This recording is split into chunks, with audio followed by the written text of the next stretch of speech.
like they do on TV. There you go. Hi, welcome everyone. I'm Daviticus Wong, family doctor in Burnaby, and really excited that you joined me today. So these are really important things I really want to share with everyone because not all of you have a family doctor, and not all of you have seen your family doctor in the last year. And some of these really important symptoms are not really common knowledge because everyone has a different alarm setting of what's normal, when should you see the doctor. So now I'm going to give a little trigger warning at the beginning that if you're a hypochondriac, you probably shouldn't watch because you might think you're really sick. But if you endorse any of the symptoms, make sure you do talk to your healthcare provider or an urgent care center if it's appropriate, or a walk-in physician. It doesn't require going to the emergency most of the time, except for some key symptoms that I'll really point out. And the other important thing is knowing what screening tests we need to have at different ages, depending on our gender and age. And I'll explain carefully what screening tests are for and the special conditions where you need something beyond these usual screening tests. And I'd like to introduce my partner in our Empowering Patients program that we've been doing for nearly a decade. It's been nearly a Yep. decade, Leona. Yeah, Yes. Yeah, I think we're getting in our 10th year. Yes. yeah. And I've aged 10 years, but Leona looks exactly the same Oh, that's with the very same kind. enthusiasm. So Leona is office manager for the Burnaby Division of Family Practice, involved in lots of leadership positions, and does lots of wonderful volunteer things for our communities, even outside of the Burnaby Division. So I'll pass you on to Leona to tell you some other resources that are available for you. Hi, everybody. Thank you so much for joining us tonight. Yeah, it's going to be a really informative talk. Dr. Wong's taken the time to, there's been some big changes in some symptoms and screening tests this year. So he's updated all the material. So some of the resources I'd like to share with you, I'll pop the links into the chat. If you have any issues with this, you can just email me, but I'll be putting all this information in the chat. The first one is our Empowering Patients page. So that's got a list of all of our upcoming talks, as well as recordings of our previous talks over the past few years. Unfortunately, this is the last one of this cycle, but Dr. Wong and I have already met to discuss what our next cycle will look like, and it'll start in September. So that will be the first link. The second one will be the Empowering Patients resources. So all of these presentations that Dr. Wong puts together, information sheets, so just a summary of the information, key points that you takeaways from each talk, links to those, and any other materials are all shared on the other resources page. I'll link that.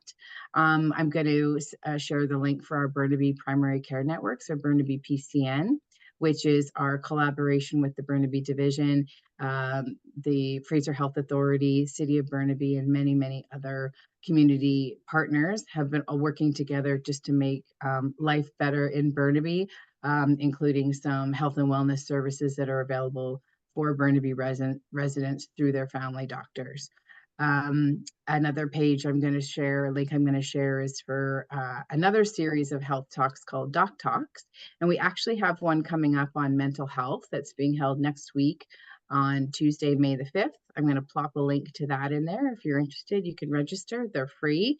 They're hosted by, it'll be a staff member and another family doctor. If you are looking for a family doctor in Burnaby, unfortunately, it's a long wait. We do manage the general wait list here in Burnaby, but I will plop a link to our looking for a family doctor page. It'll give you some information about the program, and it'll also link you through to the Health Connect registry. So when you are putting yourself on the wait list, it'll be a link to a Health Connect registry website. So don't be surprised if it takes you away from our website. You're going to pop your information into there, and then that information will be shared with us if you're a Burnaby resident looking for a Burnaby family doctor. So I'll plop that in there. The next resource I would like to share is our monthly checkup newsletter. So that includes things on COVID, what's going on in our world of COVID, PCN updates. So as we make changes in our PCN, any public health updates that we think you'd be interested in, vetted news articles, things that are going on in the news, community events, that type of thing are all included in the checkup, and that comes out monthly. I'll share a link to the February issue, and you would just subscribe if you want to start receiving them ongoing. The next page is that I'm going to share is an exciting one. It's Walk with Your Doc. We've set the date for this year. It's our annual walk at Confederation Park, where we bring out family doctors, and all members of the community are invited to come out. And it's grown into be a wonderful, big, warm and fuzzy event. You can bring the dog. Dr. Wong brings Teddy. You can bring your kids. So yeah, it's a great event. So I'll share the link to that, and we'll be registering the Burnaby Walk over the next few days. So stay tuned for that. And if you're on our mailing list, you'll receive invitations to that, more information. That's it for me. If you have any questions about tonight's subject matter, you can share them with me in the chat, or put them into the question area here on Zoom. And Dr. Wong will do his best to answer them at the end of the session. And then when we're over at around 8:30, when we close down the session, there'll be a 9-question evaluation that'll pop up. So if you had a couple of seconds to just answer 9 questions for us, that'd be great. It's just data that Dr. Wong and I use as we, evaluate the program going forward. Sorry. Anyways, that's it for me. I'll stop talking now, and I'll put it back to Dr. Wong.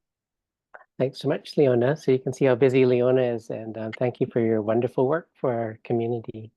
Thank you. So today's talk, Making Sense of Symptoms and Screening Tests, brought to you by the Burnaby Division of Family Practice. That's our website there, divisionsbc.ca/Burnaby, where you can find our public health education information and a wealth of information, as Leona has already shared with you. So the Burnaby Division of Family Practice is a nonprofit association whose members are the family doctors that serve the Burnaby community. So they could be, some are in East Vancouver, some in kind of New West area, but they serve the general population of Burnaby. So as a team, we work together and work with our other partners, including the Health Authority and Community Health and lots of nonprofits, to serve everyone in our community. And why are we here? Well, we as family doctors obviously care about our patients. They're like a second family. That's the second meaning of family medicine. We really connect with our patients and whole families over decades. For me, it's over 3 decades together. And a lot of patients that I've delivered are my patients in their 20s and early 30s. So it's kind of wonderful seeing people grow up and sharing their stories together. And we show that we care about our community. So our public health education is a big part, but there's so many more things that the Burnaby Division and its members with our partners are working together to improve the health of everyone in our community, because that's our future, from babies and children to our elderly. We're all part of the whole community, and you're a part of that as well. So we care about our patients and we care about our community. Just an early picture for our previous walk with our dogs, which we'll be promoting in the next little while. So please save the date, because I'd like to see all of you in person, and I'll be there answering any general medical questions or health questions you might have. So looking forward to seeing people in person. Yeah, because I know it's great to reach out to people with a convenience online, but it's so wonderful to see you all and see your faces in person. So today I'll do a brief review of what I call the 4 foundations of looking after ourselves as individuals, the 4 foundations of self-care. We'll talk about a little bit about the complete physical exam. And most importantly, I'll cover system by system important symptoms that we should all watch out for. And importantly, we'll talk about alarm symptoms that require more immediate attention. And finally, screening tests, what screening tests are for, and what we need in different age groups. So what is healthcare? A lot of people think about acute hospital care, like you see on Grey's Anatomy or the emergency shows. But of course, family physicians will talk about community care and chronic care, at home or close to home. But really, who provides most of your health care? And it's not all these people in uniform, it's really you. And we're here as healthcare professionals to support you, to connect you to resources. And in our Empowering Patients program, it's to provide you with key objective information that's not biased by someone trying to sell you something like we usually get on the internet or on popular media. But we're here to provide you with the information you need to take care of yourself and to work with the healthcare system to get the care that you need. So, kind of the roots of all your care, that's kind of underground. The grassroots is really care in the community, management of chronic conditions. And of course, just a reminder, we all have a chronic condition that is inherited and is terminal and incurable, and that's life, of course. We talk about proactive and preventive care and the daily habits that we each have. So my slogan for your self-care is that real healthcare is that self-care, that you are the most important person that provides that healthcare. And the best predictor of your future health are the habits we practice every day. So the first foundation of self-care is what you eat and the other things you might put into your body. What you do, physical activity and rest, which we'll be promoting with Walk with Your Dog in May. And how you feel, emotional well-being. And finally, how we connect, healthy relationships. So these are major topics of our previous Empowering Patient presentation. So you can find all the resources on the website for Burnaby Division of Family Practice under Empowering Patients, including the videos. So what do you eat, what do you do, how you feel, and how we relate. And of course, what we all need for good self-care is unbiased health information that's complete, so we can adopt healthy lifestyles, manage health conditions, and get the care that you need. We need good patient-doctor communication going both directions. And we as physicians don't dictate what your goals are. We have to listen to what your needs are and what your personal goals are. So the complete physical is not something most of us actually have, a head-to-toe physical. And that's why people are kind of surprised when they call to get a checkup or a complete physical. That's not something that's normally covered with MSP. And the main reason is that the big studies indicate that just doing a routine physical on someone that does not have any symptoms or a few symptoms that might relate to only one system or one condition, that in order to spend the time for a complete physical, it has to be justified by the physician's medical services plan. So there are situations where complete physicals, where patients need to come in for a driver's medical exam, for example. Like everyone that is lucky to turn 80 and is still driving, they're kind of required by the Office of the Motor Vehicle Branch to have a head-to-toe physical, a review of their history to indicate that they're still healthy enough to drive. So that service is not covered by medical services plan, unfortunately. There's other kinds of physicals that are covered by, as for example, in prenatal care. So we do a complete head-to-toe check and review of systems for pregnant women at the beginning of their pregnancy. People with chronic conditions such as diabetes, heart disease, inflammatory arthritis, a lot of these conditions affect multiple systems, so it does require a good head-to-toe checkup. So those are covered. And examples of other things other than the driver's medical exams that are not covered would be physicals that are required for work, employment, camp physicals. If you're applying to the police department, they require a physical. For scuba diving, required certification, industrial first aid examinations. So these things are not covered by MSP, so patients have to pay privately or companies may pay for it.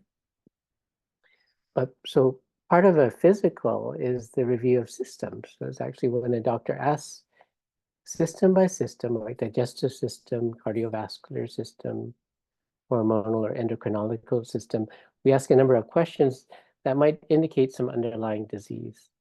So because people don't have routine physicals, very few people actually hear these questions. So now you'll hear these questions. So I think it's useful for people to know this so that they can realize what conditions might require an assessment with your family physician or a physician or healthcare provider. So it may not mandate a complete physical, but that could be discussed with your healthcare provider. So as I mentioned, a warning, if you're a hypochondriac, you may want to leave now, but you're welcome to stay. So we'll talk about general symptoms first. So one of the first is, how is your energy level? Has there been a change? Are you feeling more tired or more energetic? So a decrease in your energy could be due to many different things, including depression or an underactive thyroid gland that is in the throat that most people aren't aware of. But if it's underactive, we can feel more sluggish and tired all the time. Of course, if you're not sleeping well due to insomnia or sleep apnea, where you're not breathing well during the nighttime, these can make you feel tired during the daytime. Respiratory conditions, not just COVID, but chronic lung disease can affect your energy during the day, as can heart failure when your heart is not pumping that strong during the daytime or nighttime. If your blood count, red cells are low, as in the case with anemia, that can make you feel generally tired, especially with exertion or physical activity. And of course, a lot of medications can also cause a decrease in your perceived energy, as well as more serious things like leukemia, like abnormalities in the blood cells produced by the bone marrow, or lymphoma and other types of cancers can cause a significant decrease in your energy. It doesn't mean you have any of these conditions if you're feeling more tired, but if you have a persistent change in your energy level that can't be explained by an obvious cause like staying up too late or exercising too hard, please consult with a healthcare provider. Most people don't come in to complain that they have too much energy, but you should make a note of that as well, because an abnormal persistent increase in your energy could be due to anxiety, a lot of nervous energy that's keeping you awake. It could be due to a mood disorder, including mania, where the opposite of depression, you have increased energy, ambition, and need no sleep or only a couple of hours of sleep every night and still seem that you have lots of energy. Some medications can increase your perceived energy, including stimulant type medications used for attention deficit disorder. Or an overactive thyroid gland can give you extra energy and have other symptoms that we'll mention later.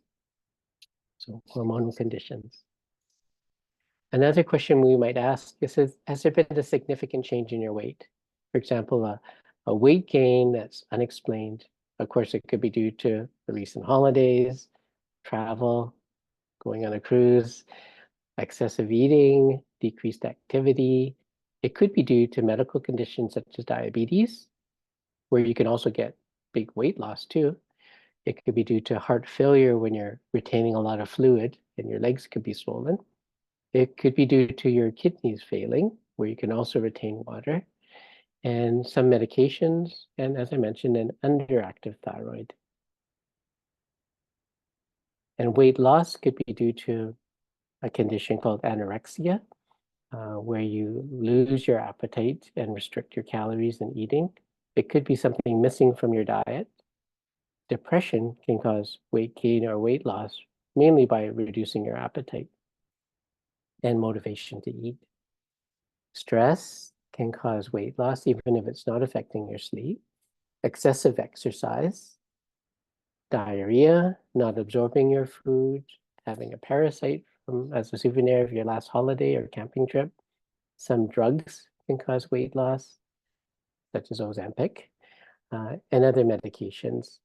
Smoking, cancers, and an overactive thyroid, as we mentioned. Have you had an increase in your hunger or thirst? So these could be symptoms of high blood sugars, as with diabetes that's out of control. And how is your sleep? So sleep could be disturbed by an overactive thyroid that keeps coming up, anxiety, a mood disorder such as depression, or bipolar disorder with mania. You could be kept awake by chronic pain or acute pain, or the urge to go to the washroom repeatedly during the night. That could be for men and women and worsened as we're getting older. It could be due to a respiratory condition, such as chronic lung disease or asthma that's not well controlled, or cardiac problems that I mentioned, like heart failure. Obviously, shift work makes falling asleep and getting enough sleep very difficult. A lot of nurses and other healthcare providers working in the hospitals are familiar with this. It can be due to pregnancy, and of course, the outcome of pregnancy, children fall into the bed or wake you up at night. So under neurological symptoms, we have a few questions to ask. Are you having headaches? And there's many different types of headaches, including migraine headaches, which are typically severe pounding lasting for many hours or sometimes a whole day, with other symptoms like nausea, sensitive to light or sound, and other features. Or tension headaches, which are a different variety that often are related to tension in the neck, in the scalp, or in the jaw. Or sinus headaches, when there's pressure in the sinuses, the frontal paranasal area. So congestion in that area can cause a lot of headaches, even if it's either acute or chronic. So particularly we need to watch out for headaches that are getting worse and worse, more frequent, lasting longer. They could be associated with drowsiness. This could indicate something serious like increased pressure in the brain from a head injury, from a stroke, or from a tumor. So these definitely require more prompt attention to a physician. So any progressive symptoms with any changes in behavior or function really require prompt medical attention. Don't wait until it's getting worse. Another neurological question is, do you have tremors? So tremors are involuntary, usually shaking type movements. So they can be signs of a common resting tremor, which is hereditary, or it could be something more serious and insidious that comes on slowly and gets worse, such as Parkinson's disease. It has a particular type of tremor that the physician can assess in the office. And Parkinson's is just one of a number of different movement disorders. So if you have the new onset of a tremor or a tremor that's getting worse, or one that has not been reviewed by a healthcare provider, do seek help from a physician. And patients often complain about dizziness, so there's different varieties. There can be just lightheadedness, like feeling lightheaded as if we stood up too quickly. That could be due to non-neurological causes, such as low blood pressure or anemia, where your blood count is low, or low blood sugar can cause symptoms of lightheadedness. Vertigo is a different variety, so that's the sensation of exaggerated motion. So patients may feel like the room is spinning around, or they seem like their head is spinning around when they're actually moving very little. So this could be due to a disorder in the inner ear, which could be transient and benign, or it could be something more deeper inside involving the cerebellum, an area of the brain involved in balance. If you have, so vertigo is very common, but if you have severe, significant, or persistent vertigo that's lasting more than a few days, please get assessed by a healthcare provider. So as I mentioned, many different types of dizziness, including vertigo and lightheadedness. There's a type where you can almost feel like you're going to pass out. So that could be due to many different causes. That could be cardiac, blood pressure related, or just having naturally low blood pressure, as a lot of young people do. But it could be something more serious like an irregular heart rhythm, such as atrial fibrillation, where a really rapid rate or pauses can cause your pressure to drop suddenly. And sometimes there's just that feeling off balance and unsteadiness, what we call disequilibrium. So dizziness is something that you should see a physician for. And we try to sort out what type of dizziness it is to figure out what the cause could be and how to treat it. So a reminder, persistent vertigo or that imbalance associated with other neurological symptoms requires prompt medical attention. Do you have numbness or any alteration in normal sensations?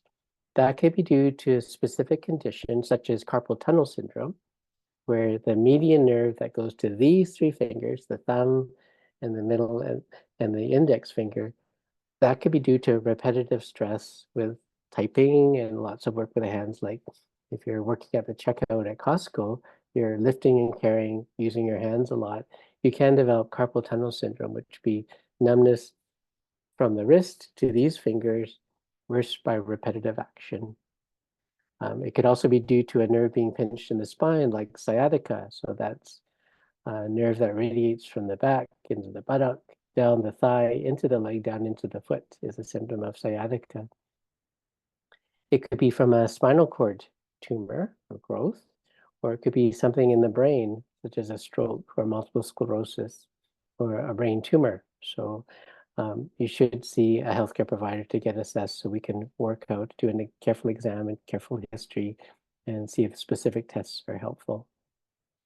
Another common cause for numbness or tingling in the hand that's quite benign but quite bothersome could be irritation of the ulnar nerve close to your funny bone at the elbow.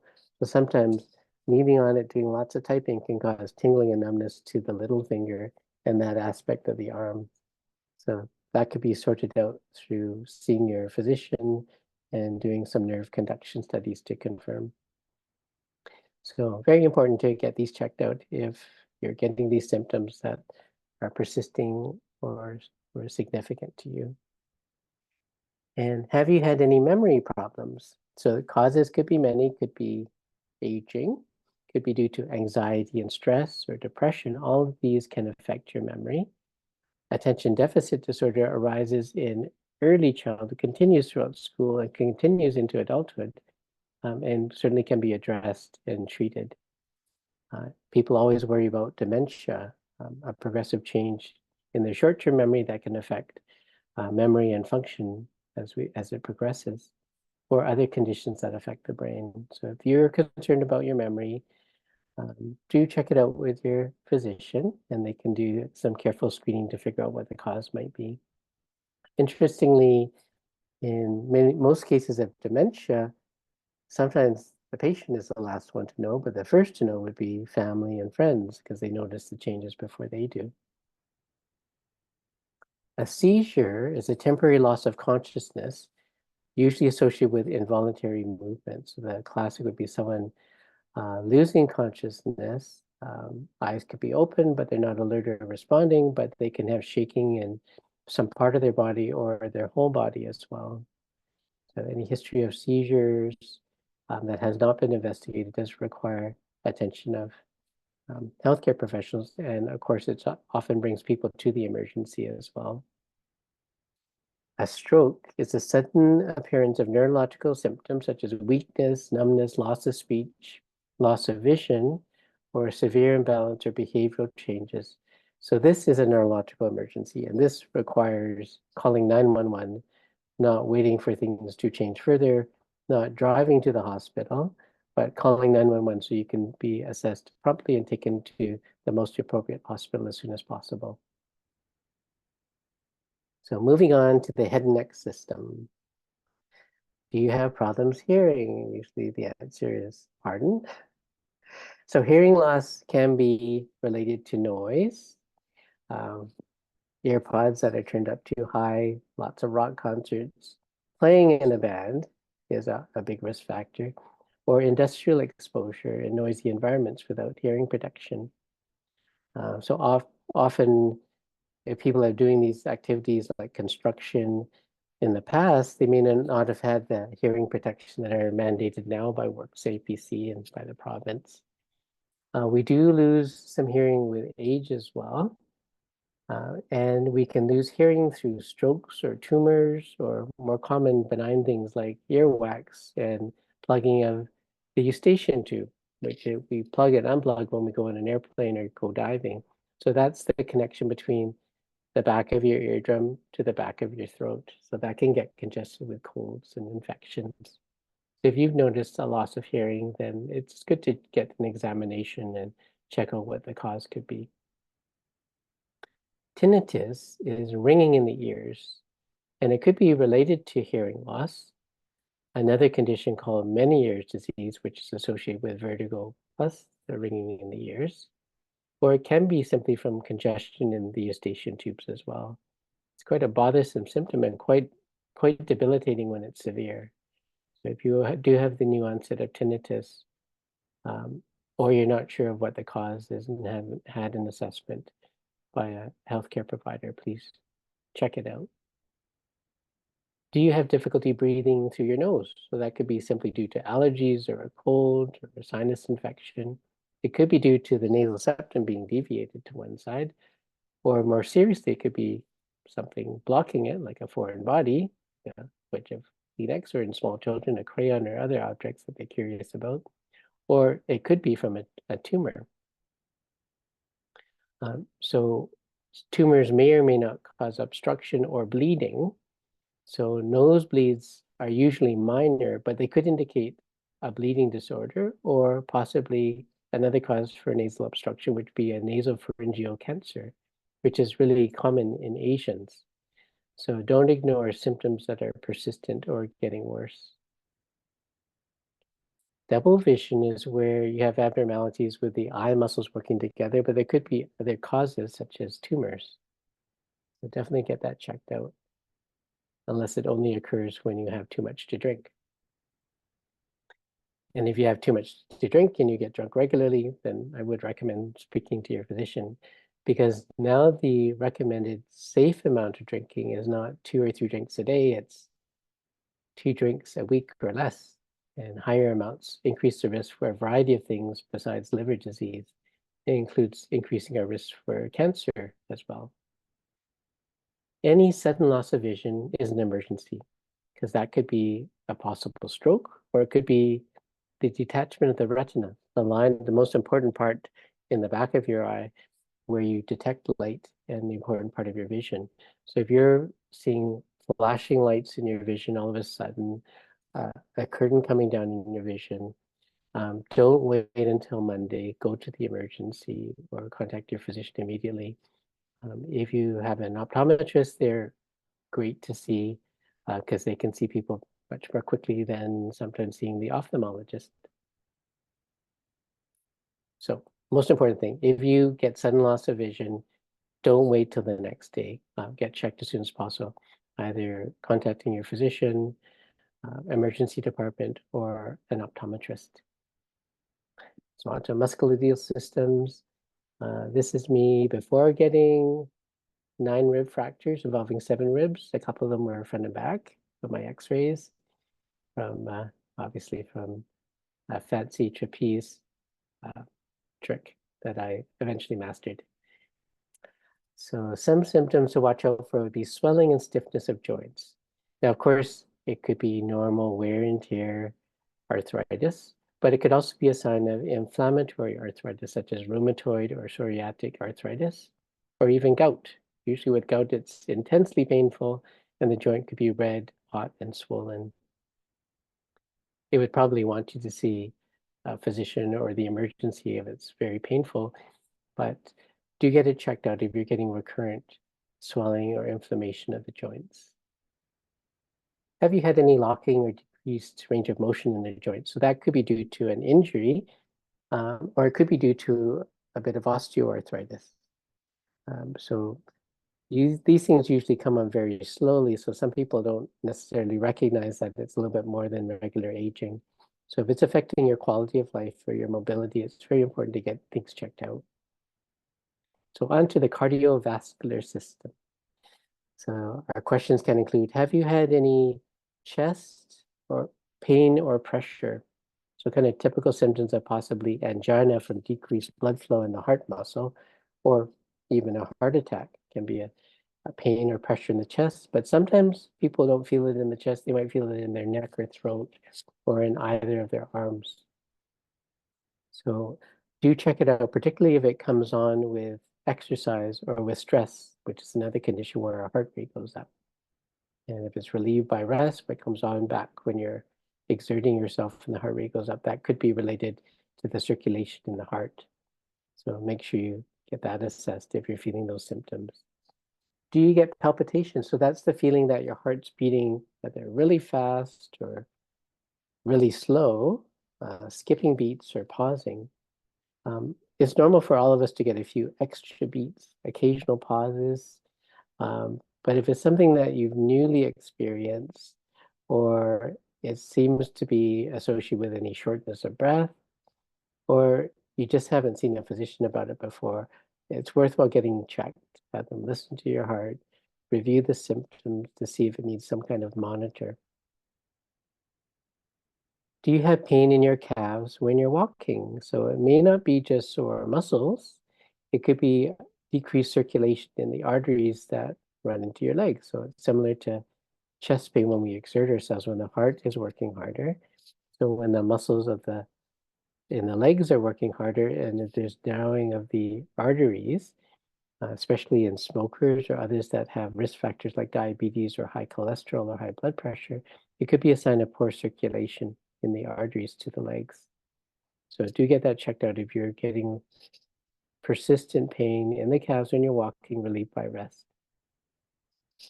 Do you have painful swelling in one leg? This could be a sign of a deep vein thrombosis, where blood is clotting in one of the veins deep in the leg. It can spread up into the thigh and it could break off and cause a blood clot to the lung, which can be life-threatening, called pulmonary embolism. Do you have shortness of breath on exertion, like when you're doing physical activity, walking up the stairs, carrying the laundry, doing your workouts? So this could be a symptom of heart disease, of heart failure, of anemia, of asthma, of chronic lung disease like emphysema or chronic bronchitis, or poorly controlled asthma, or it could be from being out of shape. So you should see a healthcare provider if you are feeling increased shortness of breath with exertion to determine what the cause could be. The classical symptoms of heart failure when the heart is not pumping strong enough to pump blood throughout your body can be shortness of breath when you're doing physical activity, shortness of breath when you're lying down because blood starts pooling into your lungs, swelling of your feet and legs, which could be due to other causes as well, or weight gain of 5 or 10 pounds that could be just due to fluid retention. So these are the classical symptoms of heart failure, but people might not have all of them, and they come on very gradually and slowly. Respiratory symptoms can include, have you had difficulty breathing?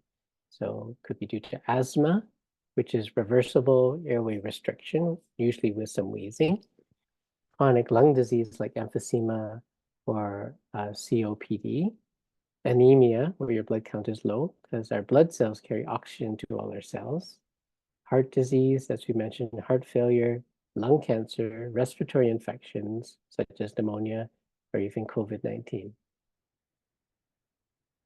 Do you wheeze? So a wheeze is a musical sound when you're breathing out. So sometimes you can only hear it with a stethoscope. So I'm assuming you're not blowing into a clarinet or a trumpet. But this could be a sign for asthma, bronchitis, which could be just a chest infection, or a partial obstruction of an airway like a foreign body or a tumor. Have you been coughing? So this is really common.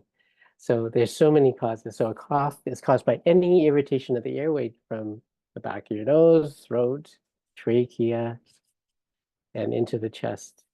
So it could be due to a cold or allergies or postnasal drip from allergies or vasomotor rhinitis. It could be due to acute or chronic bronchitis, asthma, acid reflux from the stomach, the esophagus getting into your airways, COVID, of course, pneumonia, and respiratory tract cancers. So worsening or persistent cough does require some attention. We often get lingering coughs after a respiratory infection, like up to a month, but if it's getting worse, if it's productive, if it's associated with increased shortness of breath, then it should be checked sooner than waiting the whole month. And if it persists beyond a month, you should check in with a healthcare provider. Have you coughed up blood? So it could be something benign like a nosebleed, a small blood vessel that's broken, but it could be something more serious like a cancer in the nose or back of the throat or in the lungs. On to urinary symptoms. So do you have difficulty with urination? Now, we're talking about the flow of urine, the frequency of emptying your bladder, your ability to control the bladder, or pain when you're urinating. So decreased flow of urine may be due to narrowing of the urethra in men or women. In men, it could be from an enlarged prostate.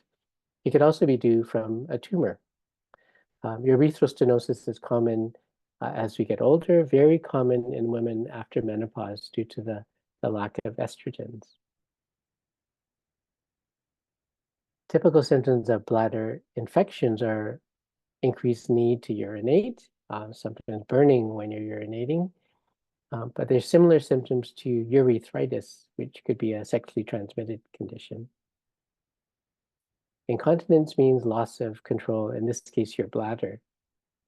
Just a reminder to always look before you flush to make sure there's no blood in the urine or in the stools, and also look before you sit down. We took this picture. It's actually staged in our staff washroom, but just to remind you of how to get out of a Chinese restaurant washroom where there's no paper towels and no soap. So blood in the urine can have many serious causes, so it should always prompt you to see a physician, even if you only see it occasionally. It could be a bladder infection, which is a common cause. It could be kidney stones, or it could be a cancer of the kidney or bladder. So that's something we really want to sort out and determine what the cause is. And of course, look before you sit down, because you never know what you're going to sit down on. Unfortunately, one of my elderly patients picked up herpes, and she doesn't have any risk factors, except she did sit on public toilet seats without any protection. So it is possible to pick up some infections from a toilet seat. Have you had pelvic pain? So it could be due to ovarian cysts or tumors. It could be due to endometriosis, where the lining of the uterus that is shed with monthly periods. Sometimes that endometrial lining can be elsewhere outside of the uterus, like around the ovaries, and that can cause severe pelvic pain with often symptoms that can affect the bladder as well as the bowels. It could be due to benign growths like uterine fibroids within the wall and muscle of the uterus, or it could be tumors of the pelvic organs. It could be due to pregnancy. So I've had a patient present at 8 months pregnancy who didn't realize she was pregnant. It could be due to vaginal infections. It could be sexually transmitted infections. So pelvic pain should not be ignored, but investigate until we determine what the cause is. Are periods irregular, heavy, or painful? So that could be due to hormonal conditions, due to those benign fibroids in the uterus, or endometriosis. And the cessation of periods might be due to pregnancy, could be due to menopause, could be due to breastfeeding, it could be due to loss of body weight with anorexia, where we need some body fat to produce enough estrogens, or it could be due to a hormonal imbalance. And we often ask women, have you had abnormal vaginal bleeding or spotting? So it could be due to hormones controlling the cycles, but it could also be due to cervical cancer or from endometrial cancer. So abnormal bleeding shouldn't be ignored or just attributed to hormones. Do you have any groin or genital sores, swelling, or growths? So these could be due to abnormal lymph nodes, hernias in the groin, could be due to some types of cancers, infection of the sweat glands, which is more benign but treatable. It can be due to warts and monkeypox or other sexually transmitted infections. So most people will see a healthcare provider if they find something abnormal growing in these areas. Gastrointestinal symptoms could include, do you have difficulty with swallowing? So food can get stuck in your throat. That could be due to narrowing of the esophagus or something growing that's obstructing the passage of food. So very important to not ignore this important symptom. Do you have heartburn, which is very common? That could be a burning sensation in the throat or deep in the chest. It could be caused by stomach fluid being refluxing up into the esophagus. It could be due to taking anti-inflammatory pills like Advil or Motrin or Aleve, or also from excessive alcohol or too much caffeine in coffee. Have you been vomiting? So frequent and recurrent vomiting might be a symptom of bulimia, another type of eating disorder, an infection, a blood disorder, gallstones, or other intra-abdominal conditions. And of course, nausea is a common symptom of pregnancy, but is often associated with migraine headaches too. So a potential employer might tell you who you know is as important as what you know, but to a doctor, what you vomit is as important as if you vomit. So if you're vomiting blood, that could be from a bleeding nose, it could be from a broken blood vessel if you've been vomiting repeatedly, or it could be something serious like a bleeding ulcer, or in someone that's had chronically excessive alcohol, you can develop these dilated veins around the esophagus called varices, and they can rupture when you vomit, and that could be life-threatening. Have you vomited coffee grounds? This is a classic sign of a bleeding ulcer because blood, when it's digested partially in the stomach, looks like coffee grounds, and that's an emergency that should bring you right to the emergency department. Unless, of course, you are eating coffee grounds, which is pretty rare. Other gastrointestinal questions can include, have you had an increase in gas? So just a reminder, everyone has gas. We actually pass a lot of gas every day, whether you realize it or not. Even the Queen passes gas. This is not really the real Prince Charles and Prince Philip and Queen Elizabeth is actually at the Wax Museum. But of course, people that are in authority pass gas, but someone is handsomely paid to take credit for that. But if you had an increase in gas, it could be due to changes in your diet. Like increasing your fiber is generally good, but can produce more gas because we don't digest the fiber. If you are lactose intolerant, that's the sugar in cow's milk, that can cause increased gas and diarrhea and bloating, or you might be eating too much fatty food. If you're constipated, the stools that are sitting in your bowel will produce more gas, but a serious cause would be a bowel obstruction, where you're not even having bowel movements. And we often ask, have you had a change in your bowel movements? So a change in the appearance of the stools and in the frequency. So we often ask, has there been a change in the caliber of your stool? So we're not asking you to rate it from 1 to 10. We mean the diameter.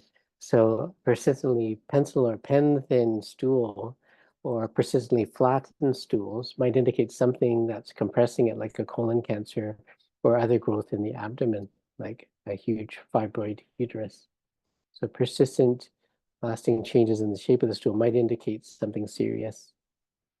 When we ask about the bowel habits, the frequency of stools, constipation is a decrease in your stool frequency, often associated with straining or harder stools.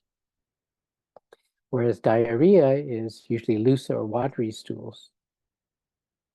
So if you see blood in your stools, it could be caused by something benign like hemorrhoids or something painful like fissures, or it could be a small abrasion from a hard stool, but it could be something more serious like polyps or other growths or cancer in the rectum or further up in the colon. So this is not a common term for non-medical people, but melena is a special word for healthcare providers. If you Google melena, on the first couple of pages, you'll just see a whole bunch of pictures of young European women, because melena is a pretty European name in many languages. But if you go scroll further, this is what physicians think about when you say melena, is black tarry stools. So black tarry stools, what we call melena, can be an indication of a bleeding ulcer, because when blood gets digested, by the time it gets into the toilet, instead of bright red blood, it often appears as these black tarry stools. So pretty name for a girl, but an ugly thing from a doctor's point of view. This is an emergency if you may have a bleeding ulcer. So melena is black tarry stools caused by digested blood from a bleeding ulcer. So if your name is Melina, I apologize, but this is why physicians never name their daughters Melina. Now, an important section is our alarm symptoms. I usually have a little reminder in my office that whatever problem a patient may be coming in to address, these symptoms are like trump cards, not Donald Trump cards, but they're trump cards that we need to attend to these symptoms right away because they may indicate a really serious condition. So pay attention to these. They include pain that is unexplained, severe, colicky, crampy, electrical, or persistent, particularly chest pain. That's a real red flag, especially if you are older than 40, have a family history of heart disease, or have risk factors like high blood pressure, smoking, high cholesterol, or diabetes. So chest pain that's squeezing or associated with sweating, nausea, or spreading to the neck or arm, this raises your doctor's blood pressure. If you have these symptoms, don't mention it at the end of the visit. We need to deal with this right away. If you're feeling these symptoms and you don't have a plausible cause, call 911. You don't wait until your next doctor's appointment. Pain that is unexplained, severe, colicky, electrical, persistent, that could be in the bone, especially if it disturbs you in the sleep. That could be a warning sign that you might have something really abnormal in the bone, such as a bone tumor. Sudden loss of function, unexplained changes in your speech, your memory, your emotions, swallowing, bowel movements, urination, your heart rhythm, vision, hearing, balance, coordination, sensation, or muscle function that requires prompt medical attention. And some constitutional symptoms, unexplained, sudden, or progressive changes in your weight, in your energy, your appetite, your body temperature, thirst, leg swelling, exercise tolerance, require more prompt attention. And if you have a new lump that you feel in the skin, in your mouth, in the muscles, breasts, or in the scrotum, if you have lymph nodes that you feel around the neck, or under the arms, or elsewhere that are swelling or growing, or skin changes like moles that don't look quite right in their color or in their shape, or if they're bleeding, persistent scabs or sores, this requires attention. The last thing doctors want to hear is, can you check this spot on my skin as we're finished off with 5 other problems?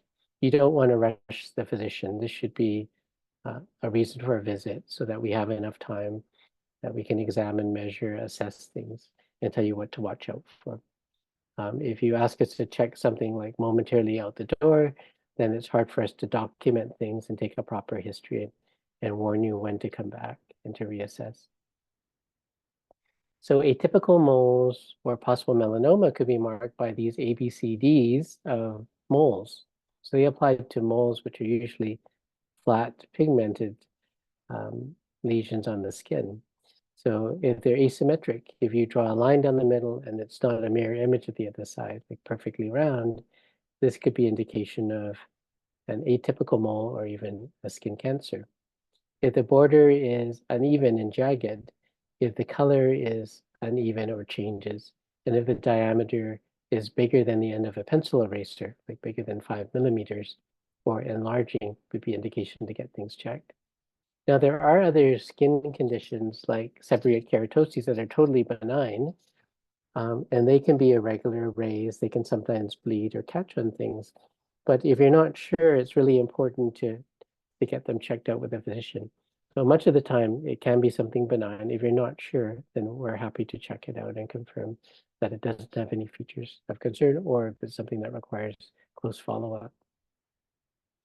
Another alarm symptom is bleeding. So blood that you can see in your urine, that you spit up blood or cough up blood, blood in the stool, including melena, or vomiting blood, abnormal bruising. These require more prompt attention, not to ignore. So I hope I haven't alarmed you, but if you do have alarm symptoms, you visit your doctor right away. If it's symptoms of a stroke or heart attack, you call 911. You don't drive to the hospital, and you don't wait for symptoms to get better. So screening tests. So screening tests are for the early detection of certain medical conditions in individuals who have only an average risk and with no symptoms. If you have symptoms of these conditions or have a strong family history, you might need other tests sooner. So, for example, if you have a family history of colon cancer with a first-degree relative, like a sibling or a parent or a child that had cancerous polyps or colon cancer diagnosed at age 50, you need to be screened regularly every 5 years, beginning 10 years before that first relative was diagnosed. So your screening would be different and earlier than it would be for the general population. If you feel a lump in your breast that could possibly be cancer and you don't know, don't wait for your screening mammogram. Don't wait till you turn age 40 or 50. See your physician, get checked, and we'll determine what the most appropriate test or investigation should be. So first, screening for high blood pressure. So the general recommendation, because blood pressure causes no symptoms unless extremely high or untreated for a number of years. It's a risk factor for strokes, heart attacks, kidney failure, loss of vision, and hardening of the arteries throughout the body. So blood pressure should be checked in most adults at every appropriate medical visit, which is generally annually. But because a lot of patients are doing a lot of phone calls and video appointments for their physicians, they may not see their physician for many years. So if there's some way of checking your blood pressure with reliable device, like a home blood pressure monitor that's been checked by a physician fairly recently, if the drugstore has a reliable blood pressure monitor. Otherwise, when you do see your physician, then it's important, if you're an adult, then have your blood pressure checked about every year or so. And of course, if you have been diagnosed with high blood pressure or taking medication for it, your doctor will probably want to check you more regularly or have you have a reliable home monitor that he or she has checked out with his office equipment. Cervical cancer has undergone some changes just since January of this year. So traditionally, the Pap smear is a sample that a healthcare provider will take during a pelvic examination. It begins when a woman turns 25 and should be continued until the age of 69. If a woman has had regular Pap smears, they've all been fine, or at least the last 3 Pap smears have been normal over the past 10 years, then women can safely stop doing Pap smears. If you're not certain of your history, do talk it over with your healthcare provider. So the typical frequency with normal Pap smears is to repeat them every 3 years. But the Pap smear report from BC Cancer Agency will advise both the patient as well as the physician that did the Pap smear when the next one is recommended, because if there's some subtle changes or major changes on the Pap smear, it might require checking at 6 months or more frequent intervals, or it might require another test called colposcopy, where we visually examine with magnification and sometimes with sampling. So again, the regular Pap smear involves the pelvic exam, where an instrument takes a sample just from the inside and outside of the cervix. That's been in the past put on a slide, but the new technology in BC is actually computer assisted. Computer's not involved in the office visit. We gather the samples with a cyto brush inside the cervix, a plastic spatula on the outside of the cervix. Both samples are put into a liquid medium and then sent to BC Cancer Agency, and the results are very sensitive, very quick to come back, usually within a month with the recommendations. But a new option for women is the primary HPV screening that can be done in the comfort of your own home. So HPV refers to the human papilloma or wart virus. So it's not the common wart virus, but it's particular strains that have been shown to have increased risk for cervical cancer. It's actually believed that all cervical cancers, virtually all of them, are caused by these strains of the human papilloma virus. And some of these strains are much higher risk for women. So this is a very sensitive test that will detect those risky strains of HPV. And it can be done with a simple vaginal swab collecting kit that can be sent out to women. So this process started in January province-wide. A pilot project started several years earlier in some areas. So women who have never been screened with Pap smears, or their previous Pap smear 36 months ago or longer, or has been recommended, so they're eligible in place of a Pap smear, to do a self-screening test. So this is through the cervical cancer screening program. And it's for average risk women, not high risk women. And then if the test is negative, then those women will get the advice that they could be screened every 5 years with that self-screen. If the screen is abnormal, then it does require a more formal exam, including a pap smear. So to get information about this, you can Google BC Cancer Screening Cervix or use this website. This particular website can show you how you can obtain the kit and the exclusions that apply. So women 25 to 69 may request a self-screening kit if they are due for their pap smear or if they've never had a pap smear, or they can phone this number as well. The screening for diabetes. So the traditional screen is a fasting sugar, but it can also include the hemoglobin A1C that requires no fasting. It's another measure that because there's glycosylated hemoglobin indicates your blood sugars of the previous 3 months. So there's a certain value that tells us if you're at increased risk or if you may have diabetes. So as for those that are high risk, for example, family history, other cardiovascular risk factors, according to these calculators you can find online, the FINE-RISK or CAN-RISK calculators, it's usually done every 3 to 5 years. And people at very high risk on these calculators should be screened every year. It's a little bit complicated, but you can always ask your physician if you're due for checking your blood sugar based on your family history and your personal history. And screening mammography is the screen for breast cancer. So women 50 to 74 are officially involved in BC's screening mammography program, recommended every 2 years. But if you're 40, you may want to discuss with your physician about the value of screening starting at that age. If you're over 75, I have lots of really fit, healthy women over 75. And if they have a good life expectancy, I do recommend that they continue doing screening mammograms every 2 years, because the risk for breast cancer actually increases with age. It doesn't decrease over age 75, it increases as women grow older. Women that are 40 to 74 with a first degree relative, like a sister, mother, or sibling with breast cancer, or a child with breast cancer, should do the screening mammograms every year, beginning at age 40. But if you have some high risk factors, talk with your physician to see if you need to be screened with the breast cancer gene. So the BRCA genes are hereditary genes that could increase the risk for other cancers, including ovarian cancer. And we usually see multiple family members, generation by generation, with breast cancer. So if there's multi-generational cancer, a variety of cancers in your family, talk it over with your physician to see if you qualify for genetic testing. To screen for colon cancer, the standard test in BC is the FIT test. So that's a very specific sample of a small amount of stool, really tiny amount, that can detect trace amounts of blood that you can't see.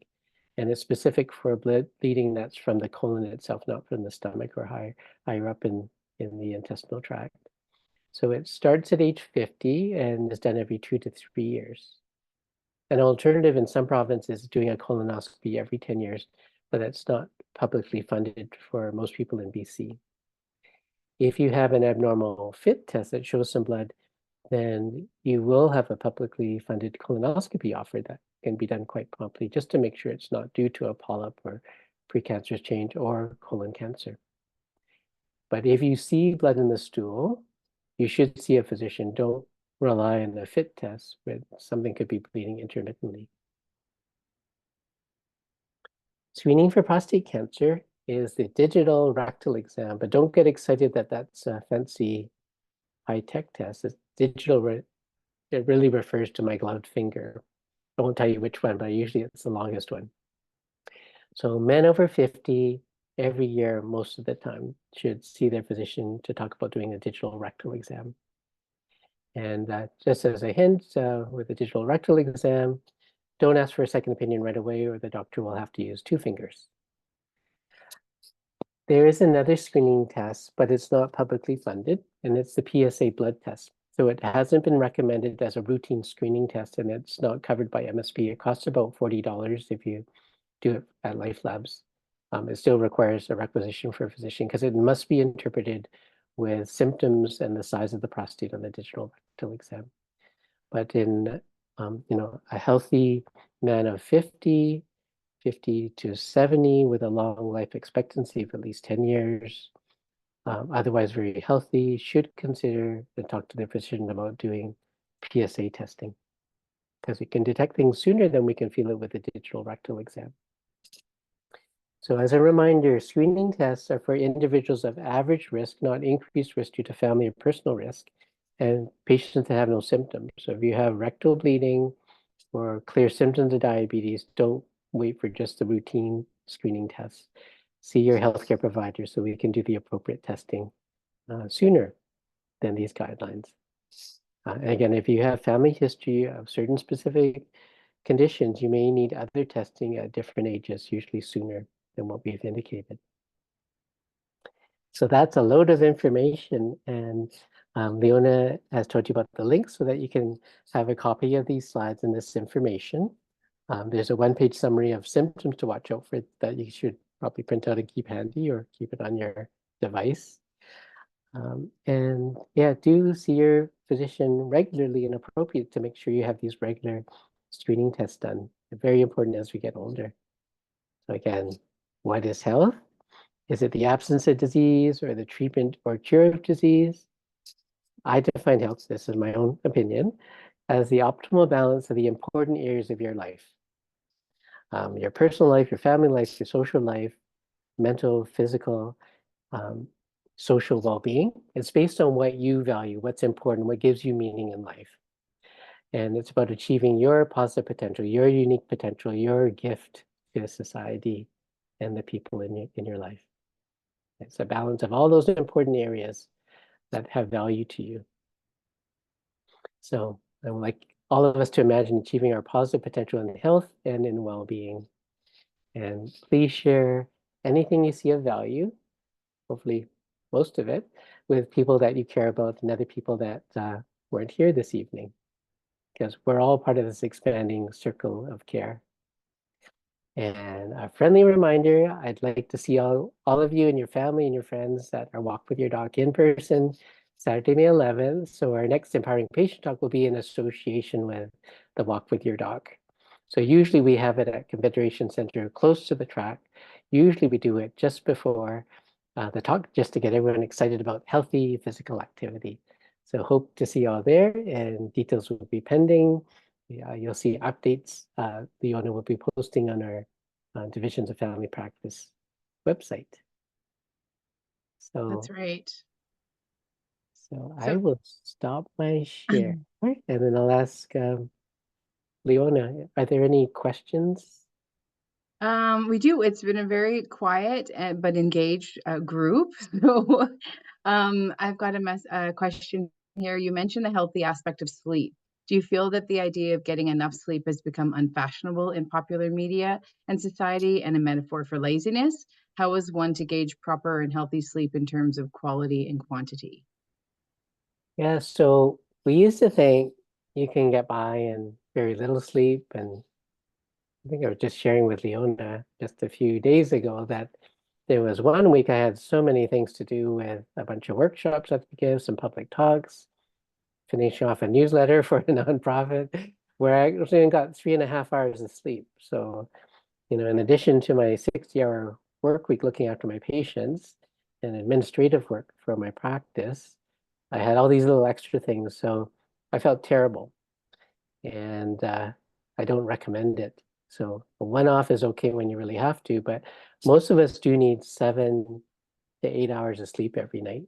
And if you skimp on that and get by on 5 or 6 hours, but can crash and sleep until noon on the weekend, then you're developing a sleep deficit. So for our brains as well as our bodies to recover emotionally, physically, and psychologically from the day, we do need a good night's sleep. And sleep can be interrupted by a variety of things, but I think things might be moving the other way. I think different stages of our life, we really scrimp on sleep, especially as teenagers and young adults. We like to stay up late, or we have homework to do and have to get up early. So in those age groups, often there's lack of sleep, but it's really important to try to strive for the optimum amount of sleep so you feel well rested and alert and feeling really happy and ready to jump out of bed the next morning. I hope that That's, kind of answers it. It is really that's important. great. Thanks, Craig. That was a great question. Thanks, Greg. Yeah, so I've just reshared a couple of the links per request in the chat. Oh, look at that. One just popped up. What do you think about wearing masks in indoor public places? Is COVID still a major concern? COVID and a lot of other respiratory viruses like RSV and strep and common cold and a lot of really unusual viruses you don't normally see, we find coming out of little kids, small children, babies, adults of all ages, especially the elderly. So if you are vulnerable, young or old, or chronic condition or immune suppressed, definitely I would still wear the face mask in public places. So depending on your situation, I think it's the safest way. We definitely don't want to get COVID. People who have been vaccinated can still get COVID, although they're less likely to require hospitalization. And you definitely don't want to end up with long COVID with all those chronic conditions such as brain fog and fatigue and inflammation in all parts of the body. Okay. Okay, annual physical exams, question mark. Thing of the past are still applicable now. I think you did cover this early on, Dr. Wong. Yeah, not as a routine, but if you have symptoms, please share them with your physician. And then together you can decide if it requires a focal exam or something that's more systemic, covering multiple areas. Great. Will you please explain what a urogenic bladder means? That's not really, it's kind of a mix of terms. So urogenic means the cause is related to the urinary system. So I don't think that's actually a correct combination of terms because, of course, the bladder comes from the urologic system. There's neurogenic bladder. So neuro, N-E-U-R-G-E-N-E-C, neurogenic bladder is where the nerve function or the nervous system is affecting the bladder, affecting bladder function or sensitivity. Okay. And this is one of my favorite questions. Repeat of a question from earlier webinars. Would you go to a Canucks game or similar attended event in a venue like Rogers Arena? Yeah, if they're winning, I got a free ticket or a bargain ticket, and I wore an N95 mask, I would go. There For you sure. go. Yeah. Good answer. That's a great answer. Any other questions, folks? Now's your time. We still have a few more minutes.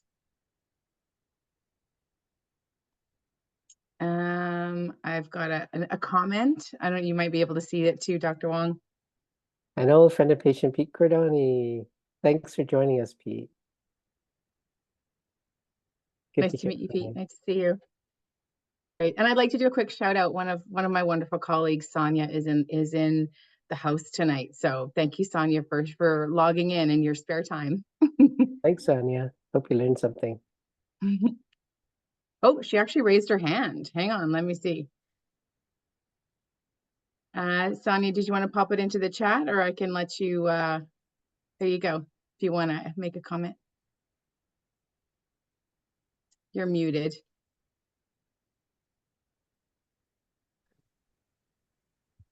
Donna has So, go ahead. yeah, Sonia. wanted to say thanks, Dr. David. It was really amazing learning experience for me as well.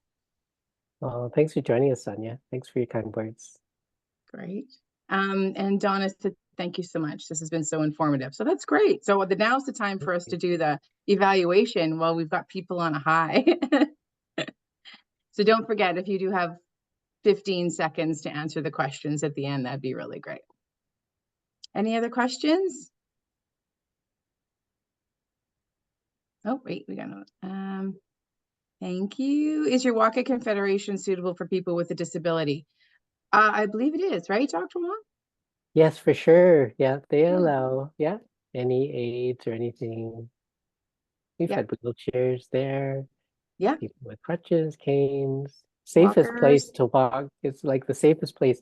Fire department will be there, including the mayor, all these Mhm. doctors, defibrillators close by at the community center and the nearby pool that I swim every weekend. And yeah, I usually give a little pep talk and tell people if they're not feeling well, then grab a doctor. If you feel really unwell, just lie down and we'll run over to you. And we're walking in a circle in the track so that you can go any speed and get a chance to talk to any of us and be really happy to see all of you there. Yeah, that'd be great. Yeah, thanks for Excellent. joining us tonight. And thanks Thank again, you, Leona, for everybody. making it all possible. Oh, of course. I look forward to the next round. Okay. Excellent. Thank you guys. Good night. And Good night, hopefully we'll see you everyone. on May the 11th. See you May 11th. Bye. Bye.